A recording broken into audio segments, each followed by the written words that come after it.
So we're going camping, and as you can tell, the weather doesn't look too great. But we loaded up the wagon and ran through the gate, and there we are on the trail. So it's pretty cool. There's beautiful mushrooms on the way, and I took a couple pictures because I thought they were so pretty. But then we finally make it to the camp, and it's a really nice little camp. And to get the fire going, I had to first dig out the pit. A lot of mess. It's a shovel. That's how small it is. Just fits in my hand. I open it up, pull it out. There it is. And then literally the handle just flips back. And it flips back and snaps into place.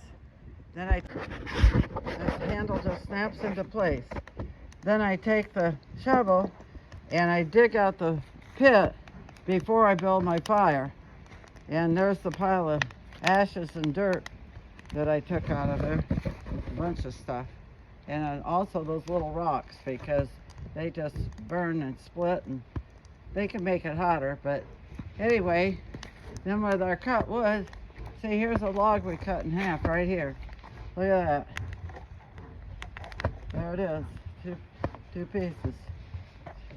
So and there my husband's over here.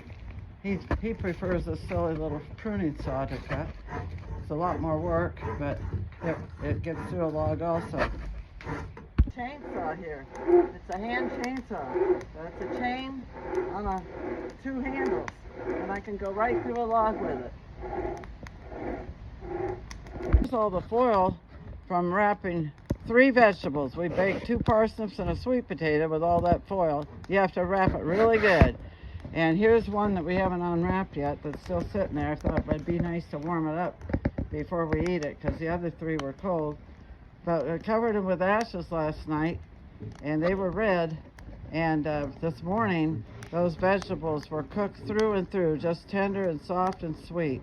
All the natural juices. Delicious. Here, Ron, how about a bite of hot parsnip? Don't burn yourself, it's hot. That's very good.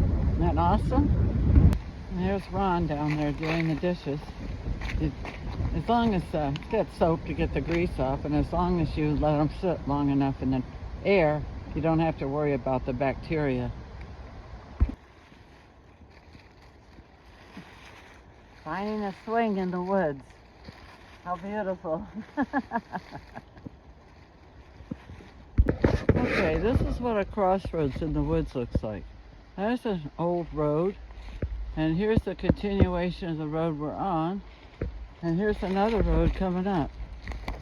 You can barely make it out, but that's a road that was coming up through here one day back in the past. We walked up this road back here. Also, when walking in the woods, sometimes it's a good idea just to stick a marker. So there's a stump, and I'm just going to lean this little branch against it. And when I come back, I'll know I leaned it there, and I'll know I'm on my trail to go back and get back where I came from. Okay, so now it looks like I'm coming to a main highway.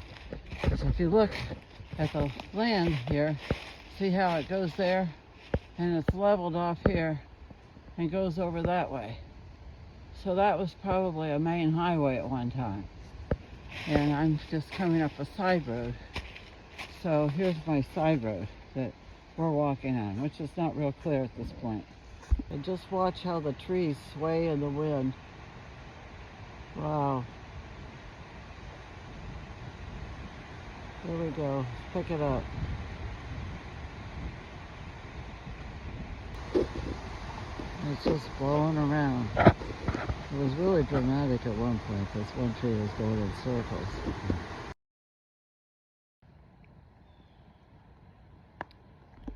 Goodbye, fire pit, and all of the fun times we had here.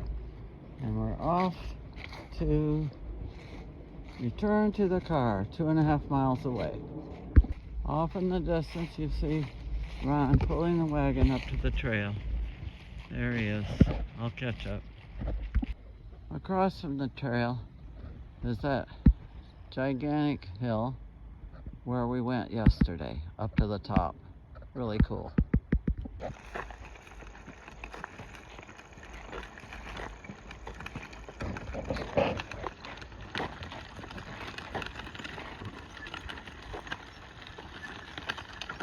Walking back to the car. So there's the river. It's beautiful. We just passed the gorge where there's all those rocks on both sides. And now it's widening out. So pretty. I pulled the wagon for a whole mile by myself, but there it goes.